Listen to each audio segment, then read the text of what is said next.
Hi friends நைட்டே வந்து மாவு வந்து புளிக்க வச்சுட்டேன். மழை டைம்னால வந்து நம்ம ஒரு கணக்கு பண்ணி புளிக்க வச்சோம்னா, அது ரொம்ப லேட் ஆகுது சில்லுன்னே இருக்கிறனால. எனக்கு தெரிஞ்சு ஒரு 10 மணி நேரம் ஆச்சு புளிக்கவே.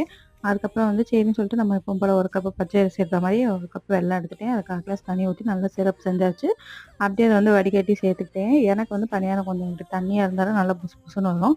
அந்த அளவுக்கு வந்து நான் கொஞ்சம் அந்த வெல்லம் காய்ச்சினதுலயே கொஞ்சம் தண்ணி சேர்த்து அதையும் நல்லா வந்து கலந்து எடுத்துக்கிட்டேன். எங்க வீட்லலாம் பணியாரம் நம்மளுக்கு தான் ஸ்நாக்ஸு. தம்பிக்குலாம் வந்து குடுத்தோம்னா 1க்கு மேல திங்கவே மாட்டான். அதனால என்ன பண்ணிருவேன்னா, கொஞ்சம் காய்ச்சின பால வந்து அதில ஊத்திருவேன். நல்லா புஸ்ஸுன்னு நல்லா ஊறிரும்.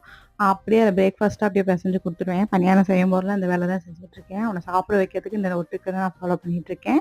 அதுக்கப்புறம் வந்து எல்லாம் ஊத்தியாச்சு. நல்லா புஸ்ஸுன்னே வந்துருந்துச்சு. துவரம் பருப்பு சேர்த்தனால கொஞ்சம் பயந்துட்டே தான் இருந்தேன். எப்படி வரும்? அப்படி வரும்ன்னு சொல்லிட்டு. ஆனா பரவால்ல நல்லா தான் வந்துச்சு. டேஸ்ட்டும் வந்து நல்லா தான் இருந்துச்சு.